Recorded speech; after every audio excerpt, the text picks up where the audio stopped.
So, welcome everybody. Thanks for being here. My name is Kirsten, and together with my sister Lynn, we created the Anti-Racist Table, which is a multi-dimensional platform aimed at educating Americans about anti-Blackness, as well as the legacy of anti-Blackness. And we aim to rehumanize, to create empathy, to motivate action to dismantle racism.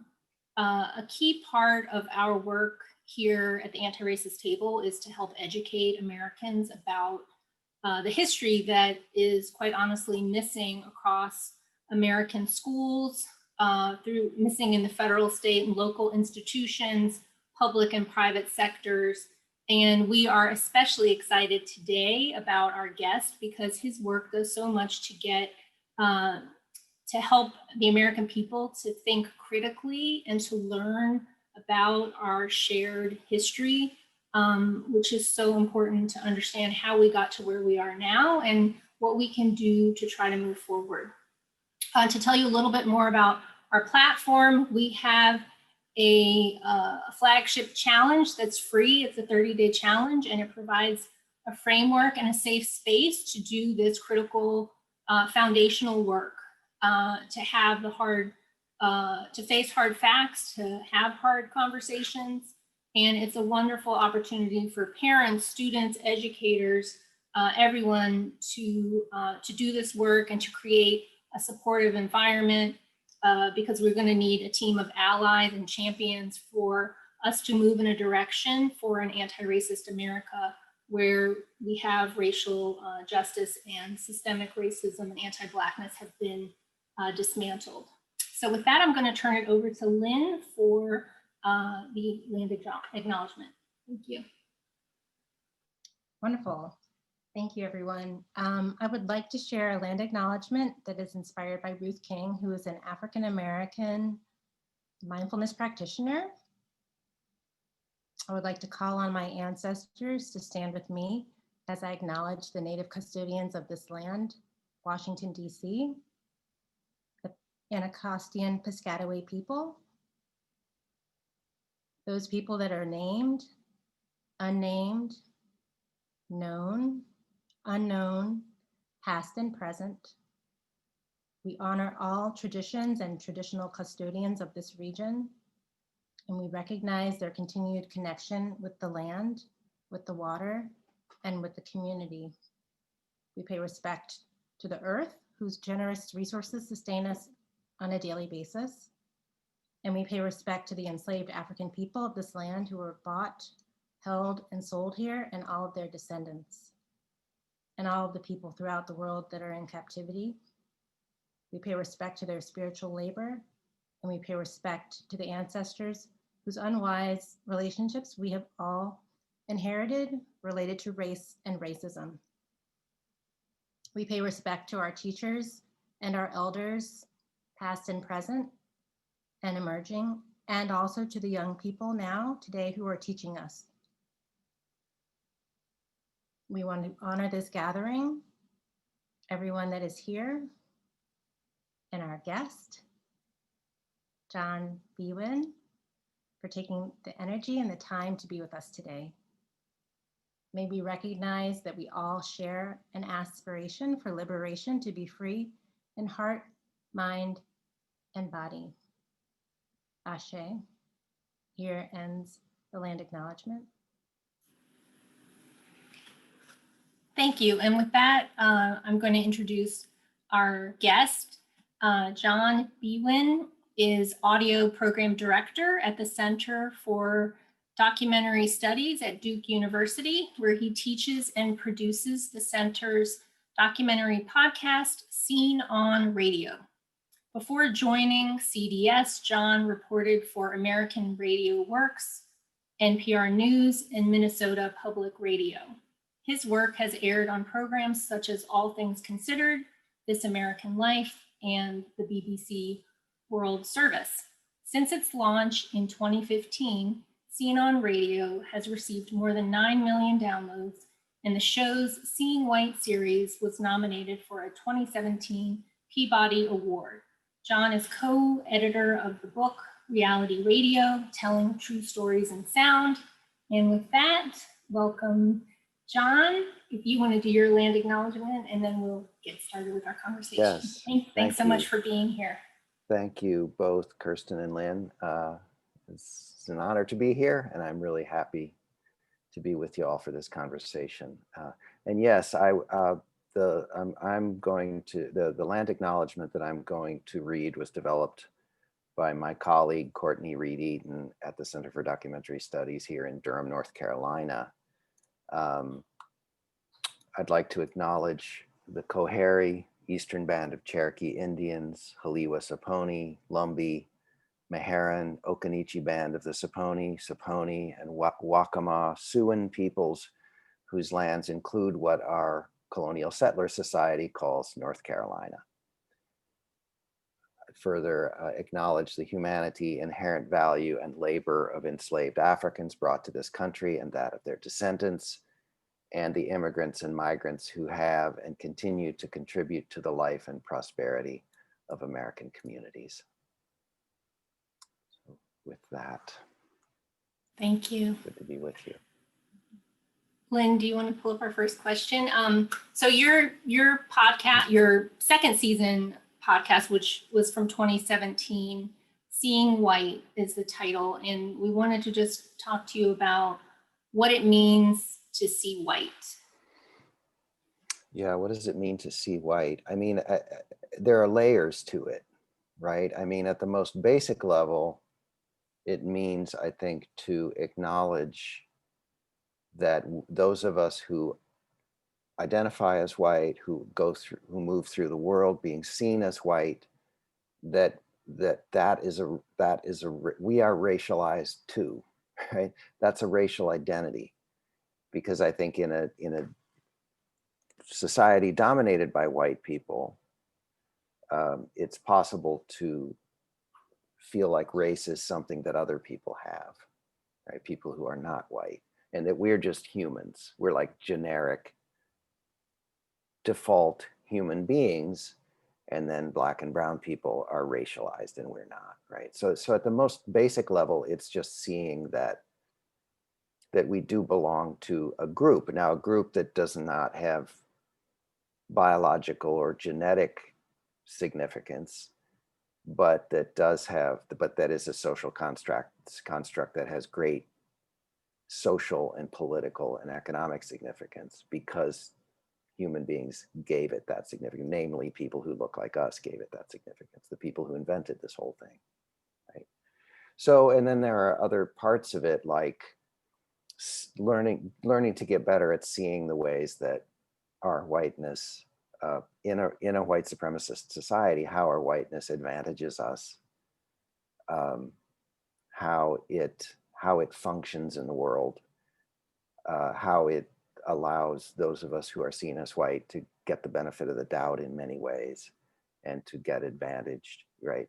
So, and that's something that, of course, that would be a longer conversation in which we could spell all that out, but that's in a way what the Seeing White series does, is that it's a 14-part series, total of about 8 hours. That's almost like a deprogramming effort in terms of exactly that, just getting to see things that hopefully then you can't unsee about the way that our so-called whiteness functions. And so with that, what do you think it means to be white in America? Yeah, well, it means to be, and there are things that it doesn't mean, right? Like so one of the things that I think creates difficulties is with phrases like white privilege, that there are a lot of white people who don't feel like they're privileged. And so it's easy for folks to say, well, you're wrong because I'm not a privileged person. But I think one way of saying it is that if you're having whatever troubles those of us who are white are having, it's overwhelmingly likely that it's not because of our race that we're having those troubles, right? If you get pulled over by a cop, it's not because you're white. if you're poor, it's not because you're white, you know, on and on and on, right? So that we are free of the disadvantages that come with being not white in a white supremacist society. And we have one episode that I think in the series that's called White Affirmative Action, that sort of lays out the many ways in which white people have been given goodies and handouts over the course of US history. Not equally. We haven't all gotten the same goodies. We haven't gotten, there are people, white people probably, who could say that they never got any of those goodies, but overwhelmingly, we're much more likely to have gotten government programs and even just the ability to be a citizen of this country at times when people who were not white didn't have those advantages available to them. Yeah, I found that to be a very interesting, I guess, segment. I think it was episode 13, where you were all, talking about affirmative action, and actually was America built on white affirmative action. And then there's an interesting history dating all the way back to, I guess it's like the early 1700s, where 1600s for that matter. Where yeah. There was all kinds of government incentives for white people to come to America, to take up the land, and then also some of the enslaved, or I guess they're called more indentured servants, that they actually ended up getting all kinds of gifts of land and money and food in order to start to separate between the other Blacks and other people of color who were on the same level as them, who were friends with them, to kind of start becoming allegiant, aligning themselves with other white people, the wealthy white people. So that, can you talk a little bit more just about how that impacted you, like having that lesson? Because it seemed like that was what really was the kind of turning point for you to even start the Seeing White podcast. It was an important, so what you're referring to is a 2-hour presentation that was done by the Racial Equity Institute, Dina Hayes Green, individually. But I went to that 2-day workshop as a regular participant, as a student at the beginning of 2016. And actually was kind of nudged into it as part of the anti-racist efforts by my organization. So I had already been, some of the other things that are talked about in the first episode of the Seeing White series about, from Trayvon Martin and Michael Brown through the many other police shootings, from the rise of the Black Lives Matter movement to, Oscar So White, to the Dylan Roof, Charleston massacre. There were all these things happening that were making me feel like there was a sense in which, sort of the lens of the culture was turning and sort of asking with a kind of new urgency, like, white people, what is up, right? Why are we still here? And then so that sort of combined with going to that workshop at the beginning of 2016. Oh, and then of course the other thing that was happening was the Trump presidential campaign, and that it seemed to be getting traction, much to my surprise. And as then, so there was something about that workshop had a lot of this kind of history, which I found very powerful and very kind of clarifying.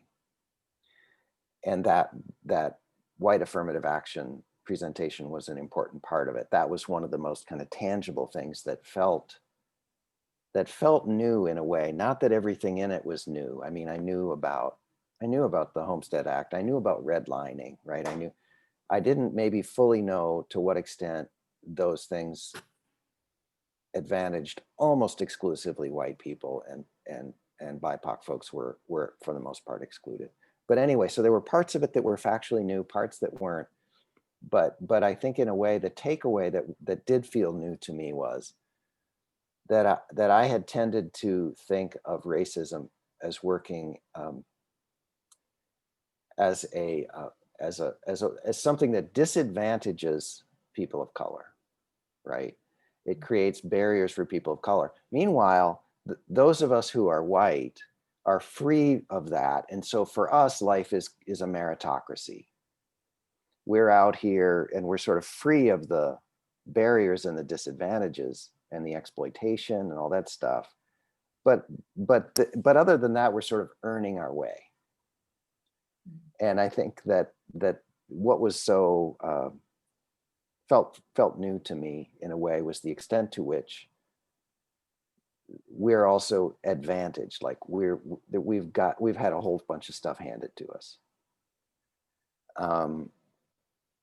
So that was, I think, and a lot of the response I've gotten from white people has been, and actually from people of color too, Black people and other people of color, has been to that episode that feels like, oh, never quite saw it that way, or kind of had those things all kind of put together in that way that it could sort of sink in.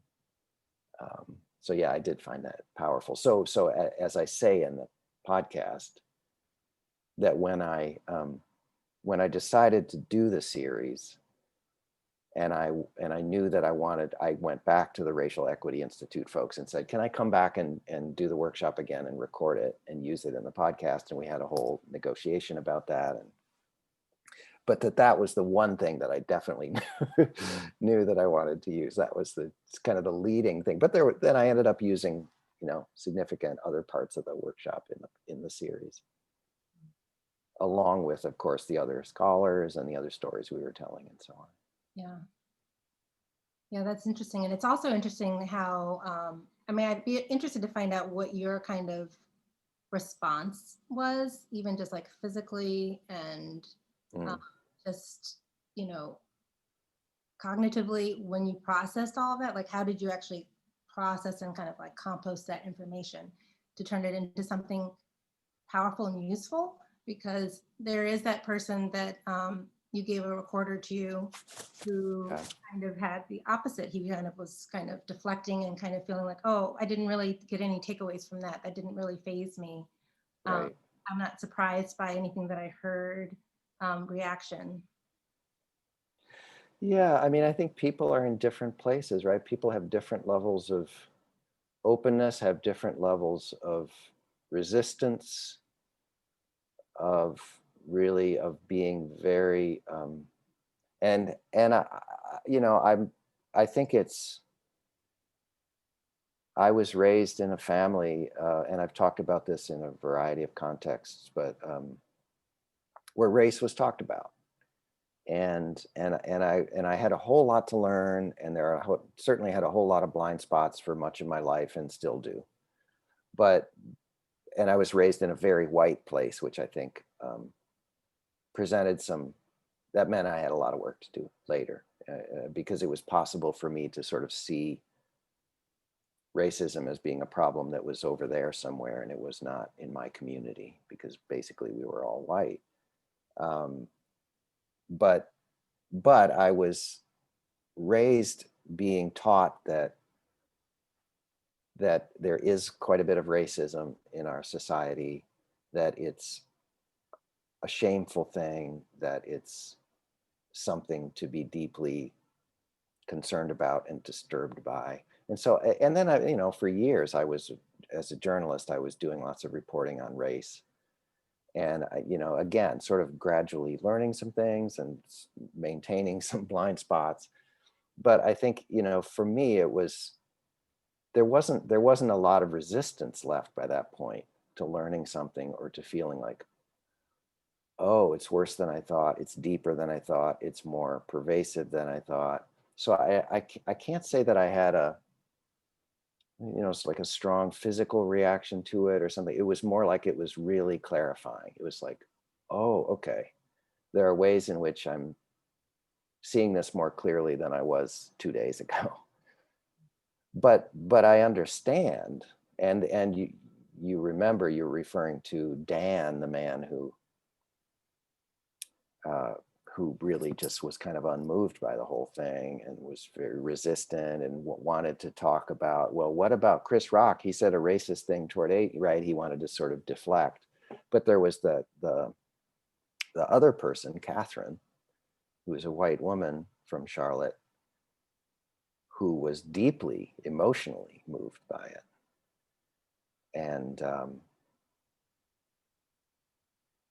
And especially, I think, being actually, she was married to a black man and had black children. And so I think for her, the feeling like there was new information that was really altering her understanding of how deep racism is and how it functions and how advantaged she, is compared to her very own husband, right, and her own children, that there was a that felt new in a way that actually really stirred her emotionally in a different way.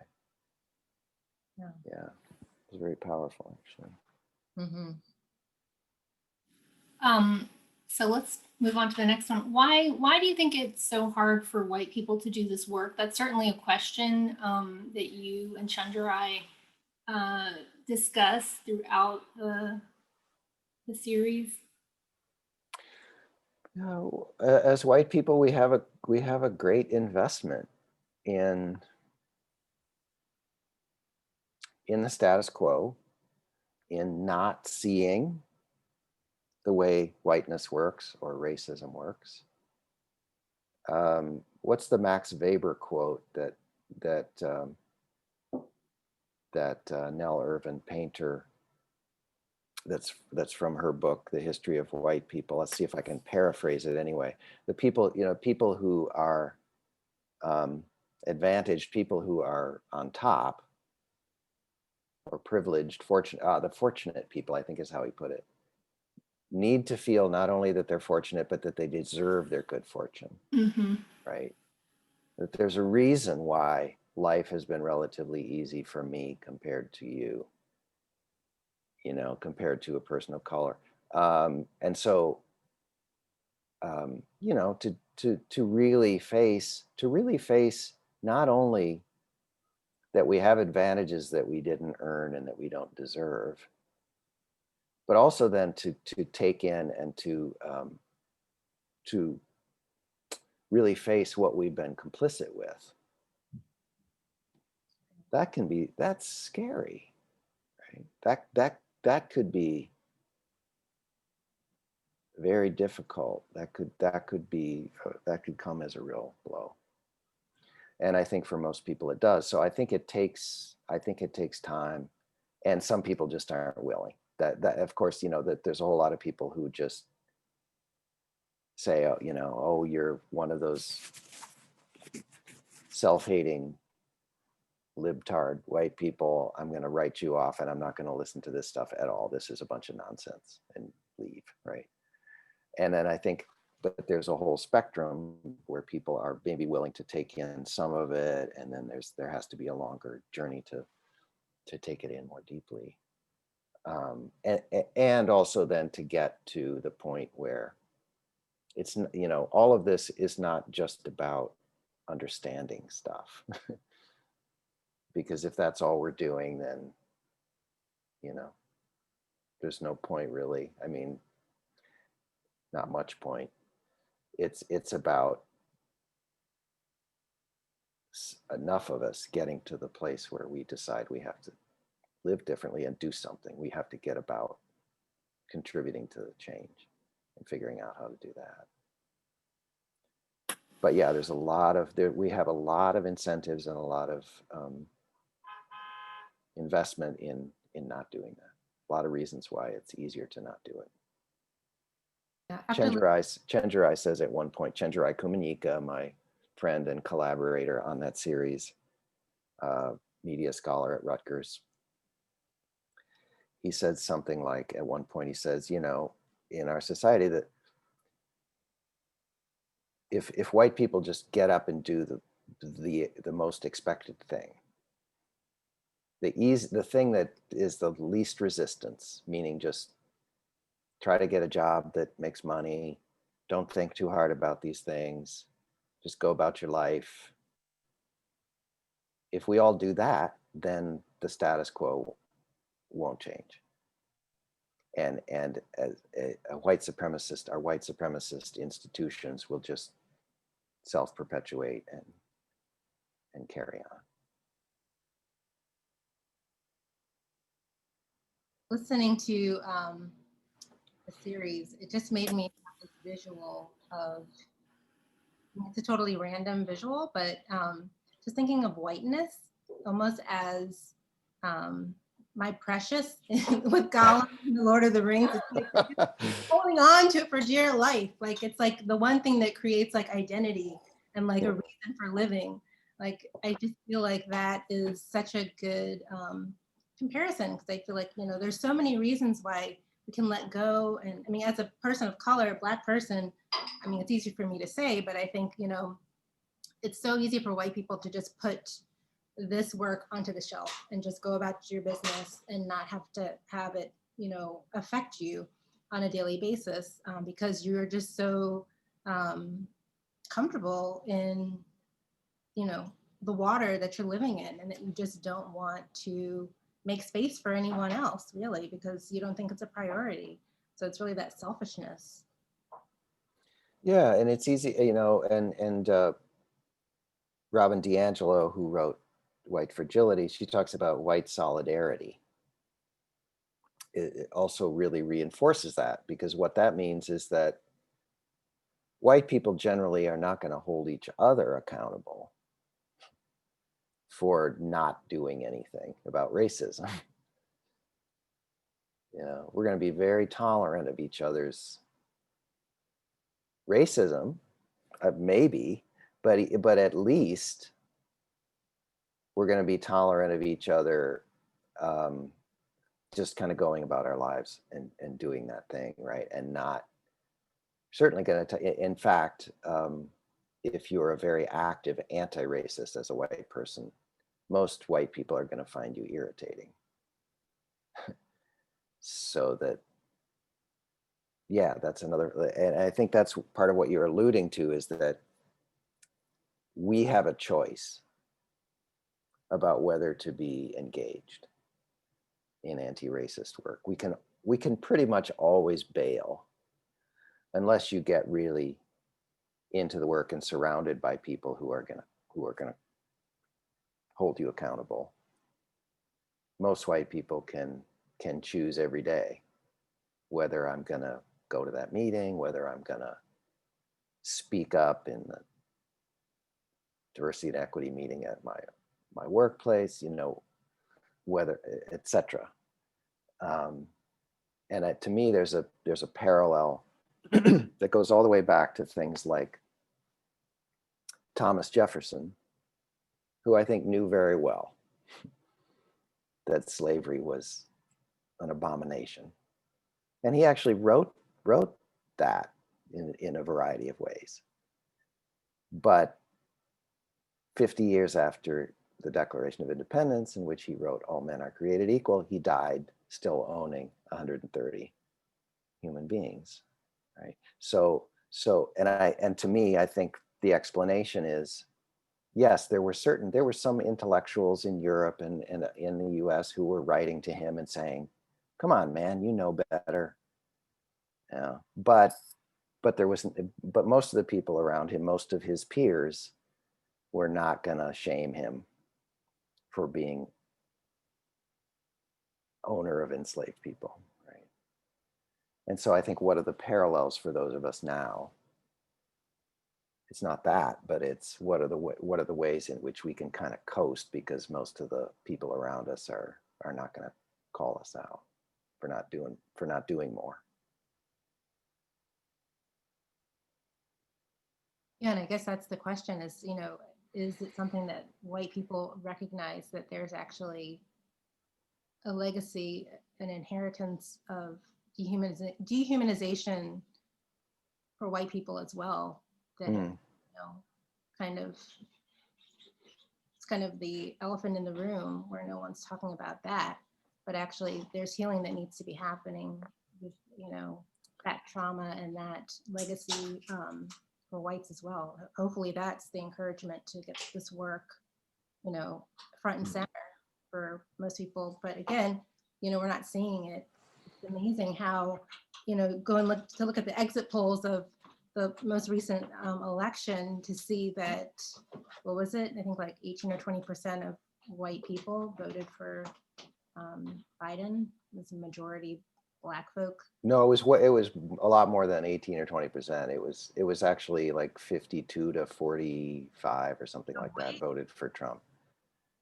50, It was, was it pardon me? 52 to 45? I'm not sure, because when I looked, Something like that. There's a, it was very minimal. no, it was way more than, it was way more than 18 or 20%. It was a majority that voted for Trump, which I think is horrifying by any standard. I am not minimizing that at all, but it was a lot more than, it was a little bit closer than the last time. And it was something less than 50% that voted for Biden, but it was not too far from that, what I Go understand. back and look at the source that I got. Yeah. But, Yeah. yeah. So we would like to ask about what was the most important insight and information that you learned while making Seeing White, and what you're hoping people leave the project with. Yeah, if I were to choose one, one most important insight, I think it is, it's in a way the thing I was just talking about, that here's one way of saying it that I think adds a little bit. I think the way that for much of my life, even as I thought that I was one of the good non-racist people, and I was raised to be not racist, and I was interested in race and reported on race, and so I thought, if anything, I'm, one of the white people who understands and gets it better than most. And but that in retrospect, for most of my adult life, I still kind of thought the framework was that there are, if you're thinking about white people, there are the racist white people, and then there are the rest of us who are not racist. And that if you're one of the not racist white people, you can just go about your life and you're fine, right? You're innocent. But I think that the insight, when you look at the history and learn what we learned in doing Seeing White, you see that actually there's no, as I say I say this in my TED talk, there's no sidelines, right? There's no kind of safe space where you're not involved in the drama and you're like a neutral party because you're a not racist white person. Because, as I said before, these systems are, all of our institutions were created in a white supremacist society, and they've never been, there've been some adjustments and improvements, but sort of at the margins. They're still fundamentally embedded in white supremacy. So that if we're not going about the work of contributing to the work of really transforming and dismantling those systems so that they can be built on an anti-racist basis, then actually we are complicit. We're not innocent. So I think that kind of combination, that understanding, and then combined with the real takeaway, which is that we have to be involved, that we have to be doing anti-racist work, or we're complicit in white supremacy, and we are effectively white supremacists. That I think if that's the one thing, and I think my just saying it in a forum like this, in a conversation like this, if for somebody who's hearing that for the first time, it may not, I don't know how meaningful it would be, but I think hopefully if you take that idea and then go back and kind of do the work and read the right kind of things, or listen to Seeing White all the way through, that maybe the weight of the storytelling and the history and the kind of the deeper understanding of how this all went down, that it might sink in, or that a person might see it in a way that they can't unsee it easily. That would be my hope.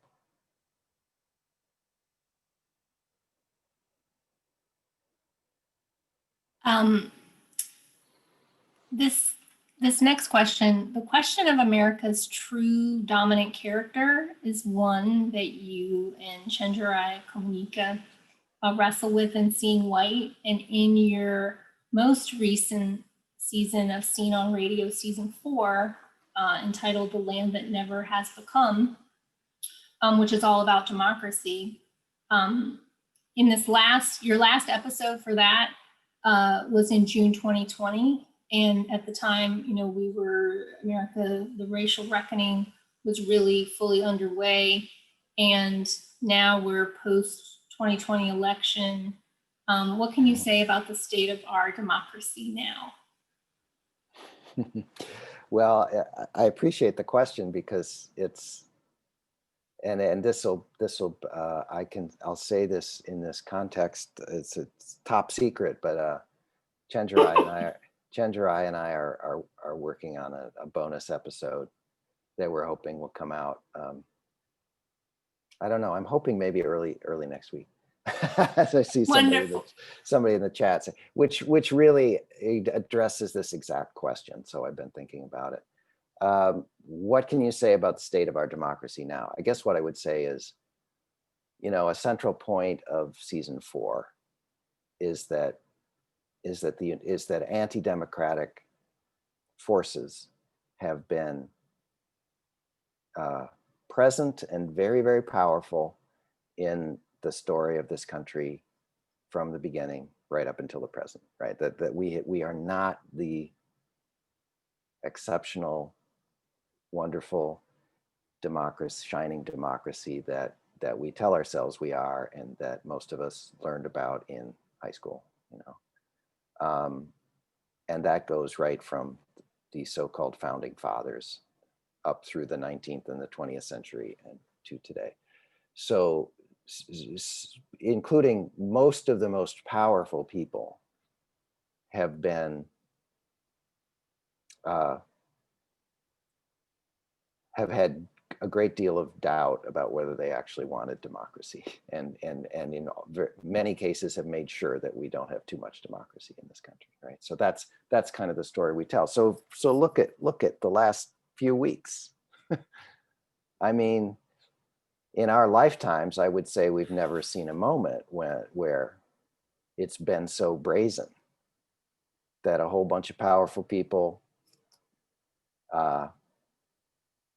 are more than happy to subvert and actually destroy our democratic systems, such as they are, our flawed, rickety democratic systems that we do have. These folks would happily destroy it in order to maintain power and to have the kind of country and the kind of policies that they want. Certainly in my lifetime, I've never seen a moment where it's so brazen and so horrifying as what we're seeing right now, today. So, I mean, as I think we're going to discuss, there are ways in which it could have been even worse, right? There were things that didn't happen with this election that people worried about, obviously including the re-election of Donald Trump. Now that he's actually been defeated, we need to pry him out of the White House between now and January 20th. And that's still, I'm not going to breathe easy till that happens. But just the fact that the election came off, that there wasn't some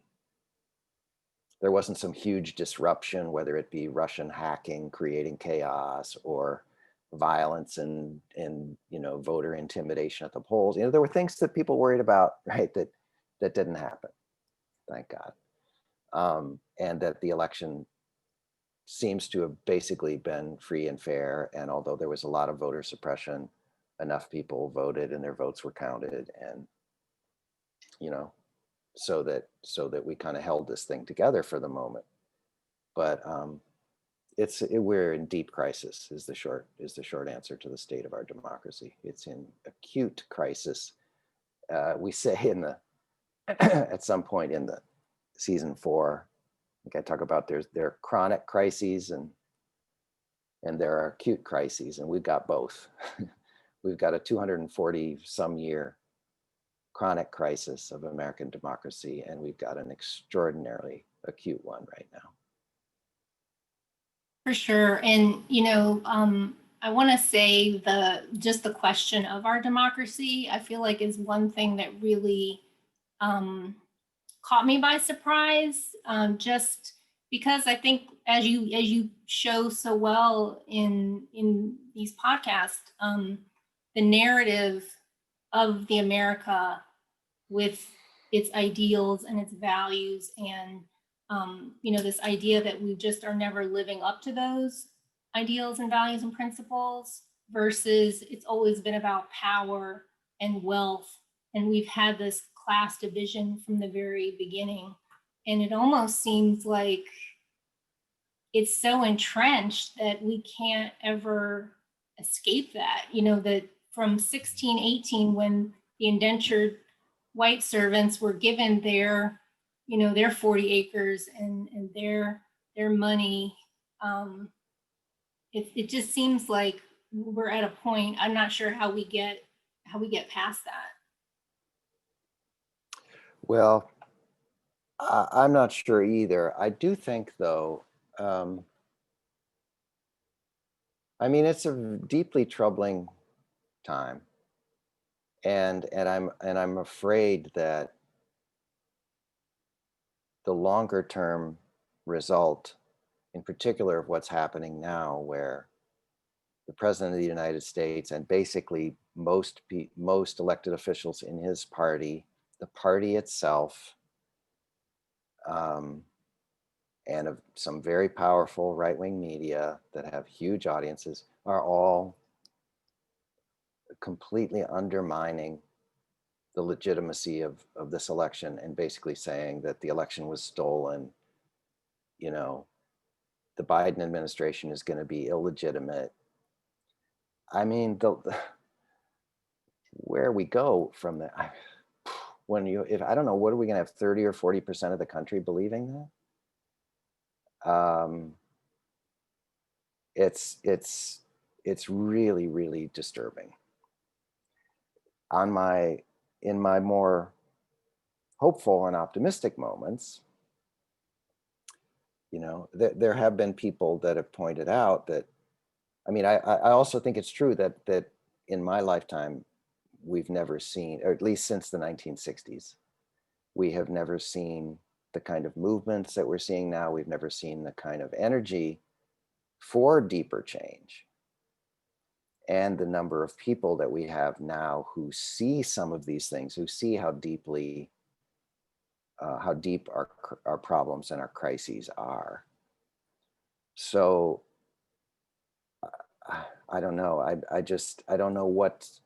So there are moments where I feel like, and there have been people who I respect a lot, like Adam Serwer, who writes for the Atlantic, or Rebecca Traister, who wrote a piece kind of along, who write about like the third Reconstruction, or about what Rebecca Traister called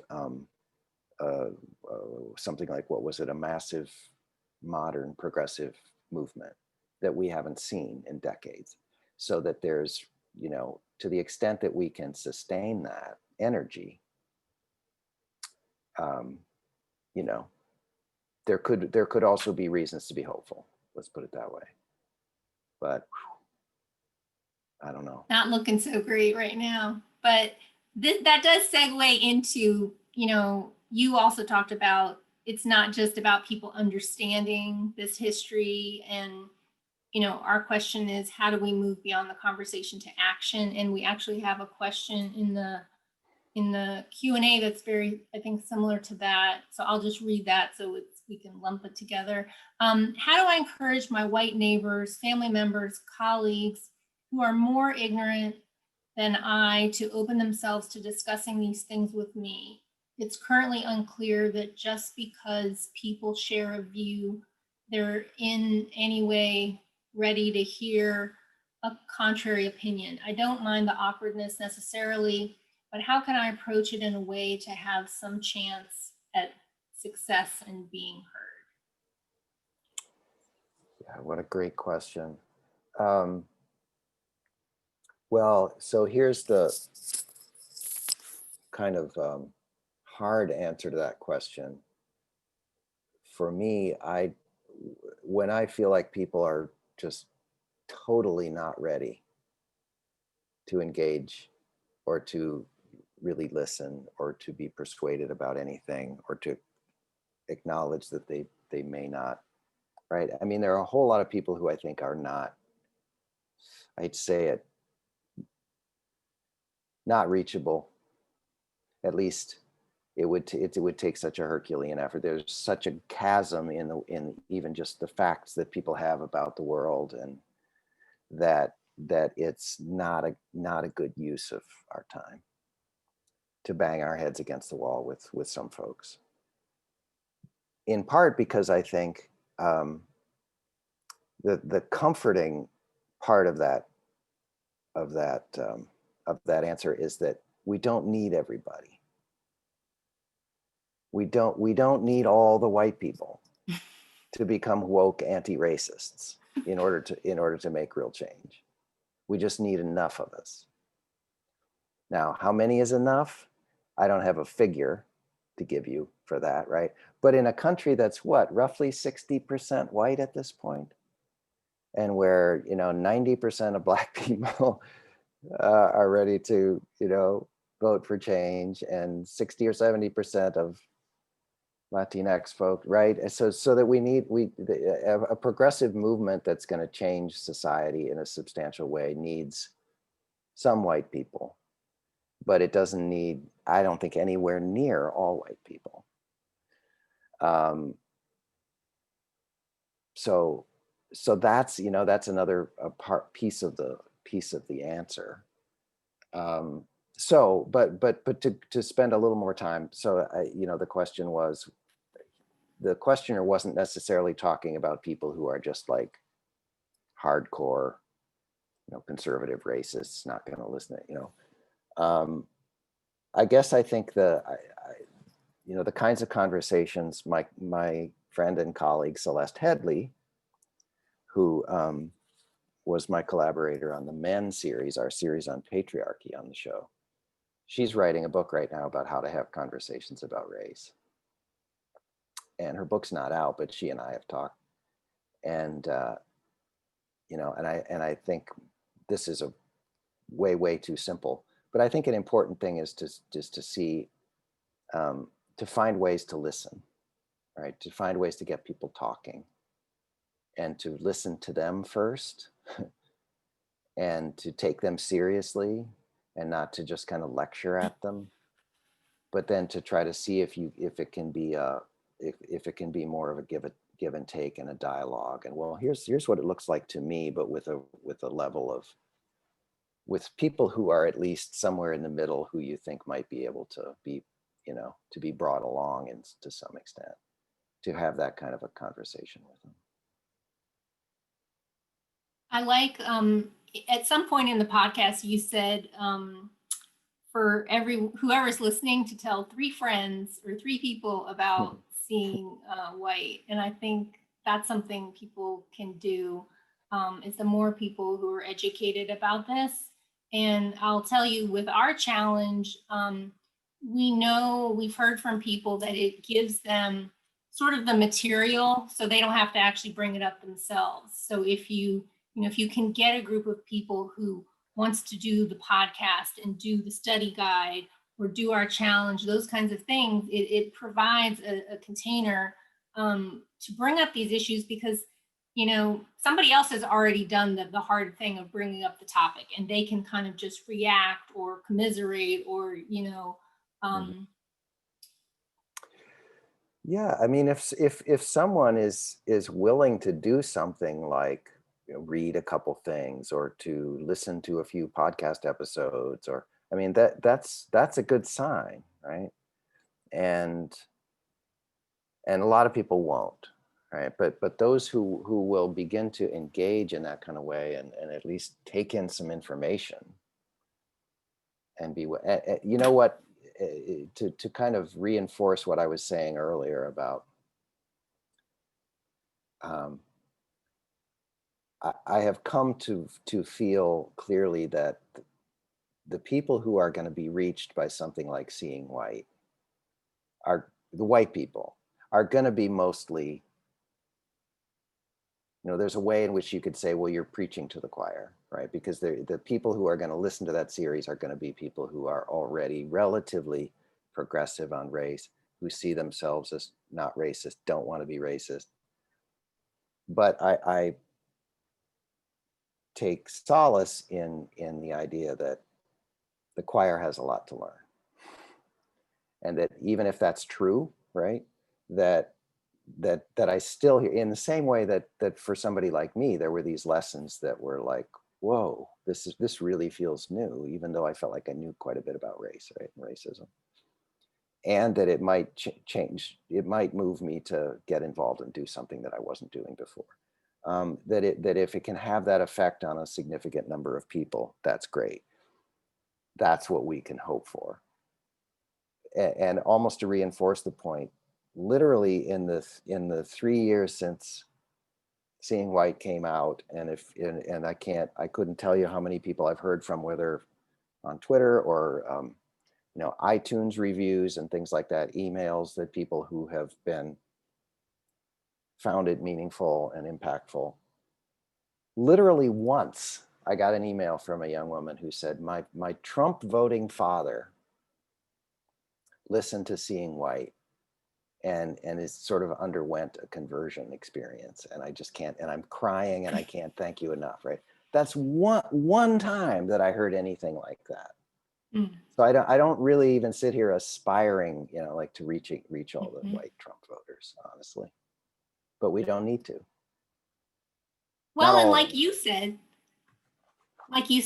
with the Racial Equity Institute, you had to be sort of nudged into it. And, so that is a really, really strong point. I mean, Robin DiAngelo talks about, she specializes in white progressives. And so, if we got white progressives really diving into this to understand this, and to really bring this work to their lives, we could have some real change.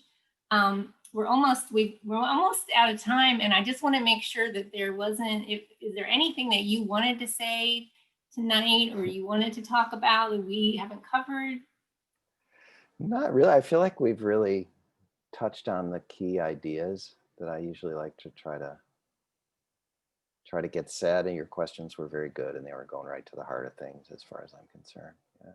I don't know if there were any more Q&As, or. Let me just check. I think that doesn't look like a question. I have a question to wrap it up with. So, John, yes. at our in our challenge, we are really focused on bringing anti-racism into your daily life as a practice.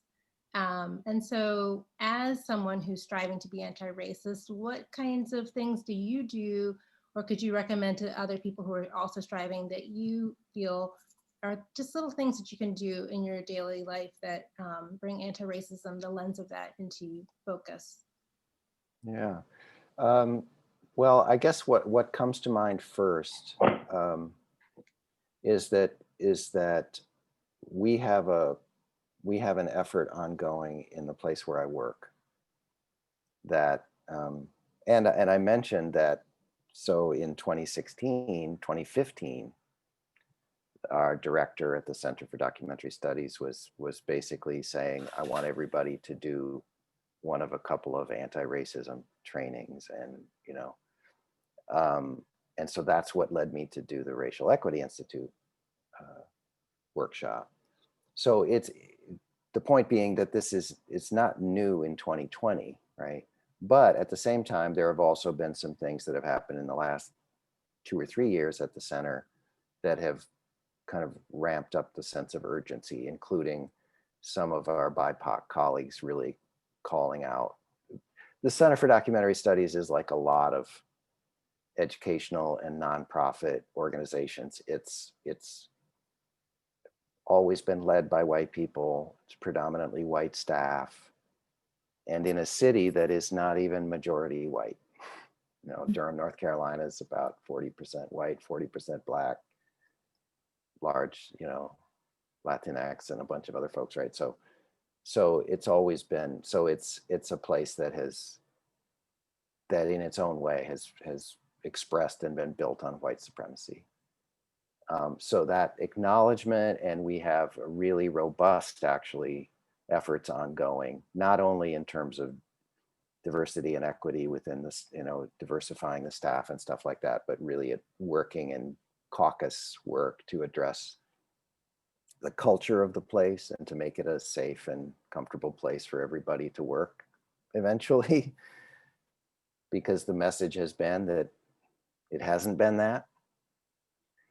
So that's one way for me. That's probably the most tangible way, just in the sense that I spend 40 or 50 hours of my week in this job, right? And now it's at home on Zoom, but I have these relationships at this institution where I work and these colleagues who mean a lot to me.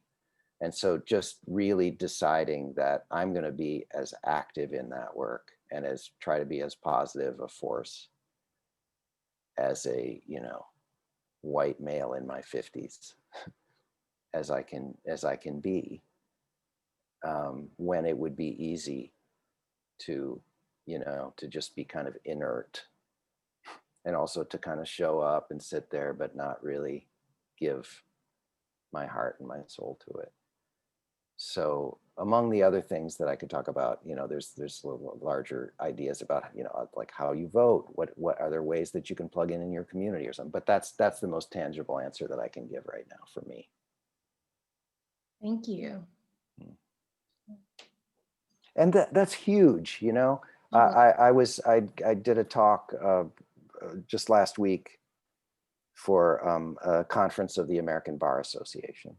So I was talking to, it was a conversation something like this, and we were and we're talking, you know, there are whatever number of people, I can't remember, but there are people who are members of law firms, and in a variety of ways those folks have, you know, they're people with power in a certain way, but also law is an industry that it's overwhelmingly dominated by white people, and, you know, so to be able to say, look, you know, to try to encourage people like that to look at their own work environment and how can I be on the side of anti-racist change in my law firm. Yeah. Right. Yeah, it starts with you. It needs to happen. It needs to happen everywhere. Yeah. Yeah. It starts with the individual. Like you said, you can use your power to really bring about change where you work, you know, in your own home life, and, you know, it just ripples out. So yeah. And if I can just say one last thing, it just, because and as I said in that conversation, there's a sense in which, and this comes from Ibram X. Kendi, for example, the idea is, and Chenjerai said this in many ways, that in a way the solution is not changing individual hearts and minds, the solution is changing systems. But there's kind of a paradox in the sense that we need enough of us, we need to change the hearts and minds of enough of us who have the power and the influence to be able to change those systems, and then things will take care of themselves. exactly. We agree 100%. Wonderful. So everybody out there, you figure out what you can do in your little circle, your circle of control, because we all have control and power over something. And I do appreciate people that I think seeing white, probably the reason that it has found the audience that it's found is probably about word of mouth more than any other thing. Mm-hmm. So I appreciate that. And I see Linda Hart's note in the chat. I appreciate that, Linda. And I see you on Twitter too. Oh, nice. All right, Lynn, do you want to go to the next slide? We're 9:01. We're a minute over. Yes. We just wanted to, we had an earlier slide up with John's information and it had his website on it. It's www.seenonradio.org. Yes. And Yes, do you want to give any other information, John? That's good. If you have not seen or listened to the podcast, you should definitely tune in. It's really wonderfully done and has amazing resources. And also it has a study guide too, which is great for high school or higher. Amazing. And a bibliography reading list. Yeah. It's very helpful. Yes, actually, we recommend the whole series. We see the parallels with the patriarchy in the men and the democracy. Just binge the whole thing. It'll very much be worth your time. Yeah. So we want to thank everybody for coming tonight, and we have a few more upcoming events. You can check us out at theantiracist.table.com, and thank you for your time, and we hope to see you again soon. Yeah. Bye. Thanks for having me. Take care. Bye-bye.